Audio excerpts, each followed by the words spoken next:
Hello everyone, this is Pooja Sharma from Pooja Sharma classes. उम्मीद करती हूँ आप सब अच्छे होंगे। तो यूपी टेट के लिए यहाँ पे हमने कुछ इम्पोर्टेंट क्वेश्चंस लिए हैं जो कि आपके पर्यावरण अध्ययन के हैं। तो चलिए इनको समझते हैं। तो स्टार्ट करते हैं। मैंने आपको यूपी टेट के जो प्रीवियस ईयर क्वेश्चन पेपर्स हैं उनको करा दिया है 2011 से लेकर 2021 तक के, यानी कि 10 इयर्स के मैंने आपको कंप्लीट करा दिए हैं। तो आप इनको देख लेना। मैं लिंक आपको नीचे डिस्क्रिप्शन बॉक्स में दे दूंगी, तो आप वहां से इनको देख सकते हैं। तो चलिए स्टार्ट करते हैं। आपको वीडियो पसंद आती है तो वीडियो को लाइक कर देना और अपने दोस्तों के साथ शेयर कर देना। चैनल को सब्सक्राइब नहीं किया है तो चैनल को सब्सक्राइब जरूर कर लेना। तो चलिए स्टार्ट करते हैं। क्वेश्चन नंबर 1 आता है आपका कि अंतर्राष्ट्रीय ओजोन दिवस मनाया जाता है। अंतर्राष्ट्रीय ओजोन दिवस के बारे में बताना है कि यह दिवस आपका कब मनाया जाता है। तो 16 सितंबर को, 30 मार्च को, 7 दिसंबर को या फिर 22 अप्रैल को। जो आपका ओजोन दिवस है वह कब मनाया जाता है, तो इसका सही आंसर आपको बताना है कि जो आपका ओजोन दिवस है वह 16 सितंबर को मनाया जाता है। 16 सितंबर को आपका ओजोन दिवस मनाया जाता है। और आपका जो ओजोन परत है, क्या है, ओजोन परत है, ओजोन परत है, इसको हम किससे मापते हैं, यानी कि इसको मापने की इकाई, मापने की इकाई का नाम क्या है, तो इसका नाम हो जाता है डावसन। क्या हो जाता है, डावसन इकाई इसका नाम हो जाता है। इसको हम डावसन इकाई से मापते हैं ओजोन परत की मोटाई को। ओजोन परत की मोटाई को हम किससे मापते हैं, तो डावसन इकाई से मापते हैं। ओजोन को हम O3 भी कहते हैं, इतना आपको ध्यान रखना है। यहाँ तक बात क्लियर। और ओजोन परत के बारे में मैं बात करूँ तो ओजोन परत है आपकी दिन रोज पतली क्यों होती जा रही है, तो जो आपकी CFC गैस है, कौन सी गैस, CFC गैस है, जो आपकी क्लोरोफ्लोरोकार्बन गैस है, यह आपकी कहाँ से निकलती है, इसकी वजह से यह पतली हो रही है। तो इसकी बात करूँ मैं, यह आपकी फ्रिज, AC और आपके जो फॉर्म बनाने वाले कारखाने होते हैं वहाँ से यह गैस निकलती है। तो इस गैस की वजह से, CFC गैस की वजह से क्या हो रही है, ओजोन परत हमारी दिन रोज पतली होती जा रही है, इतना आपको ध्यान रखना है। ओजोन दिवस आपका 16 सितंबर को मनाया जाता है। ओजोन परत को मापने की जो इकाई होती है आपकी डावसन इकाई होती है। और ओजोन परत दिन रोज किसकी वजह से पतली होती जा रही है, तो CFC गैस की वजह से यह पतली होती जा रही है। CFC गैस आपकी फ्रिज, AC और आपके जो फॉर्म बनाने वाले कारखाने होते हैं वहाँ से निकलती है। ठीक, चलिए क्वेश्चन नंबर आपका नेक्स्ट आता है कि किसी खाद्य श्रृंखला में शाकाहारी होते हैं। शाकाहारी बताने हैं कि खाद्य श्रृंखला में शाकाहारी होते हैं तो वह आपके प्राथमिक उत्पादक होते हैं, प्राथमिक उपभोक्ता होते हैं, द्वितीयक उपभोक्ता होते हैं या फिर आपके अपघटनकर्ता होते हैं। किसी खाद्य श्रृंखला में शाकाहारी होते हैं तो खाद्य श्रृंखला में शाकाहारी आपके क्या होते हैं, यह आपके शाकाहारी प्रथम उत्पादक के अंतर्गत आते हैं। जो आपके खाद्य शाकाहारी होते हैं यह किसके अंतर्गत आते हैं, तो यह आपके प्राथमिक उत्पादक के अंतर्गत आ जाते हैं। क्वेश्चन नंबर आपका 3 आता है कि गिर वन्य जीव अभयारण्य निम्न में से किस वन्य जीव का संरक्षण करता है। गिर वन्य जीव अभयारण्य निम्न में से किस वन्य जीव का संरक्षण करता है, यह बताना है आपको। तो हाथी का करता है, सांप का करता है, गैंडा का करता है या फिर शेर का करता है।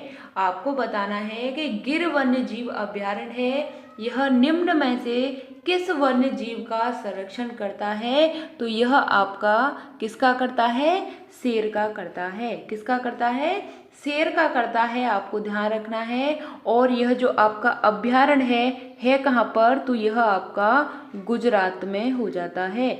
यह अभयारण्य आपका कहाँ पे है, तो गिर शेर जो अभयारण्य है यह शेरों के लिए प्रसिद्ध है और है कहाँ पर, तो यह आपका गुजरात में हो जाता है। क्वेश्चन नंबर 4 आता है आपका कि ग्रीन मफलर संबंधित है। ग्रीन मफलर किससे संबंधित है, यह क्वेश्चन आपका बार बार पूछा जाता है। तो आपको बताना है कि जो ग्रीन मफलर है यह आपका मृदा प्रदूषण से है, ध्वनि प्रदूषण से है, वायु प्रदूषण से है या फिर आपका जल प्रदूषण से है। ग्रीन मफलर किससे संबंधित हो जाता है, तो इसका सही आंसर है यह आपका ध्वनि प्रदूषण से संबंधित हो जाता है। ग्रीन मफलर आपका ध्वनि प्रदूषण से संबंधित हो जाता है, आपको ध्यान रखना है। क्वेश्चन नंबर आपका नेक्स्ट आता है, आपको बताना है कि निम्न नदियों में से कौन सी नदी बंगाल की खाड़ी में गिरती है।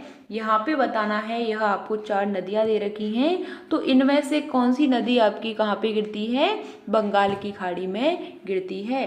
तो ताप्ती नदी होती है, स्वर्ण रेखा नदी होती है, नर्मदा नदी होती है या फिर आपकी सिंधु नदी होती है। तो निम्नलिखित नदियों में से कौन सी नदी बंगाल की खाड़ी में गिरती है, तो इसका सही आंसर होता है यह आपकी स्वर्ण रेखा नदी है। यह किस में गिरती है, बंगाल की खाड़ी में गिर जाती है। बंगाल की खाड़ी में आपकी स्वर्ण रेखा नदी गिर जाती है, इतना आपको ध्यान रखना है।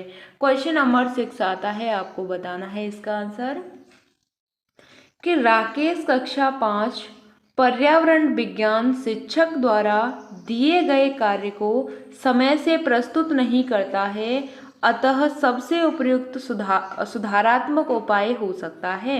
यानी कि सबसे उपयुक्त सुधारात्मक उपाय हो सकता है, क्या हो सकता है, तो प्रधानाध्यापक की जानकारी में लाना या फिर खेल की कक्षा जाने पर प्रतिबंध लगाना। यानी कि खेल की कक्षा में जाने पर क्या लगाना, प्रतिबंध लगाना।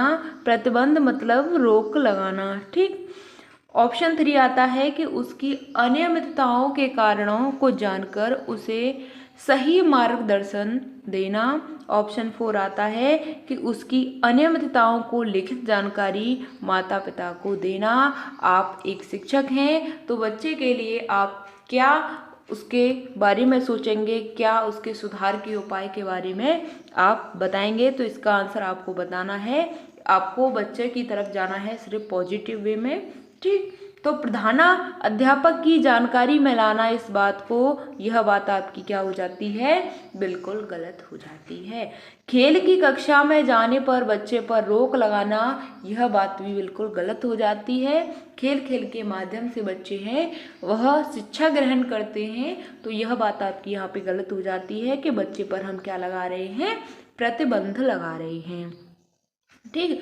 उसकी अनियमितताओं के कारणों को जानकर उसे सही मार्गदर्शन देंगे। यानी कि बच्चे की जो कमी है, बच्चे को जो चीज़ें नहीं समझ में आ रही हैं, उनको जान करके, उनकी कठिनाइयों को जान करके उनका सही मार्गदर्शन करेंगे।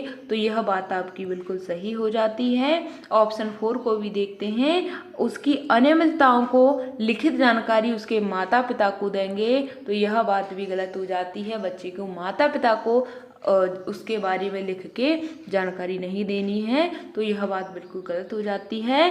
तो शिक्षक का दायित्व होता है कि बच्चे की कमियों को जानना, उसकी पहचान करना और उसका क्या करना, सही मार्गदर्शन करना। बच्चे का सही मार्गदर्शन करना एक शिक्षक की ये महत्वपूर्ण भूमिका हो जाती है। यहाँ तक बात क्लियर। क्वेश्चन नंबर 7 आता है आपका कि ध्वनि प्रदूषण का मापन किस इकाई के द्वारा किया जाता है। ध्वनि प्रदूषण का मापन किस इकाई द्वारा किया जाता है, तो जूल के द्वारा, डेसिबल के द्वारा, न्यूटन के द्वारा या नैनो इकाई के द्वारा। ध्वनि प्रदूषण का मापन किस इकाई के द्वारा किया जाता है, क्वेश्चन नंबर 7 का सही आंसर होता है हम डेसिबल के द्वारा ध्वनि प्रदूषण को मापते हैं। हम डेसिबल के द्वारा ध्वनि प्रदूषण को मापते हैं, तो आपको इतना ध्यान रखना है। यहाँ तक बात क्लियर, यहाँ तक बात क्लियर। चलिए क्वेश्चन नंबर आपका 8 आता है कि निम्न में से किस स्थलाकृति का निर्माण हिमानी के द्वारा हुआ है। निम्न में से किस स्थलाकृति का निर्माण हिमानी के द्वारा हुआ है? तो लेपीज हो जाती है, यू आकार की घाटी हो जाती है, वी आकार की घाटी होती है, या फिर आपका जलप्रपात हो जाता है। निम्न में से किस स्थलाकृति का निर्माण हिमानी के द्वारा हुआ है? तो क्वेश्चन नंबर 8 का सही आंसर आपका ऑप्शन नंबर 2 हो जाता है। यह आपकी यू आकार की घाटी हो जाती है। यू आकार की घाटी होती है आपकी, इससे क्या होता है? स्थलाकृति का निर्माण होता है। क्वेश्चन नंबर 9 आता है आपका कि पर्यावरण संरक्षण अधिनियम किस वर्ष पारित हुआ था? पर्यावरण संरक्षण अधिनियम किस वर्ष पारित हुआ था? तो 1982 में, 1986 में, 1992 में, या फिर 1996 में।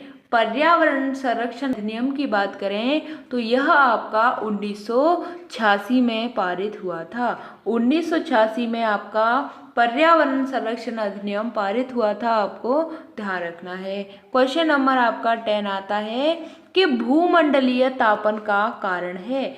भूमंडलीय तापन का कारण है, क्या तापन का कारण हो जाता है भूमंडलीय? तो हिमनदों में वृद्धि होती है, कार्बन डाइऑक्साइड में वृद्धि होती है, कार्बन डाइऑक्साइड में कमी होती है, या फिर वनों में वृद्धि होती है। तो भूमंडलीय तापन का कारण क्या हो जाता है, आपको बताना है। तो आपको बताना है कि भूमंडलीय तापन का कारण क्या हो जाता है। तो क्वेश्चन नंबर 10 का यहाँ पे सही आंसर आपका ऑप्शन नंबर 2 हो जाता है। तो कार्बन डाइऑक्साइड में क्या हो जाती है? वृद्धि हो जाती है, यही आपका भूमंडलीय तापन का कारण हो जाता है। Option number 2 is the right answer. यहाँ तक बात क्लियर? चलिए, यहाँ तक हमने ईवीएस के 10 क्वेश्चन देखे थे और 10 क्वेश्चन आपको सभी समझ में आ गए होंगे। मैंने आपको यूपी टेट के प्रीवियस ईयर क्वेश्चन पेपर 2011 से लेकर 2021 तक के कंप्लीट करा दिए हैं, तो आप इनको देख लेना। मैं लिंक आपको नीचे डिस्क्रिप्शन बॉक्स में दे दूंगी, तो वहां से आप देख सकते हैं। सीटेट के लिए हम क्लासेस स्टार्ट करेंगे। सीटेट के लिए हम सीडीपी, हिंदी, आपकी ईवीएस, इन सभी सब्जेक्ट को हम कंप्लीट करेंगे। मिलते हैं फिर आपको आगे की नेक्स्ट वीडियो में। तब तक के लिए थैंक्स फॉर वॉचिंग। जय हिंद, वंदे मातरम। अगर आपका कोई भी डाउट होता है तो आप हमसे कमेंट के माध्यम से पूछ सकते हैं। हम आपको आपके हर एक कमेंट का आंसर करेंगे।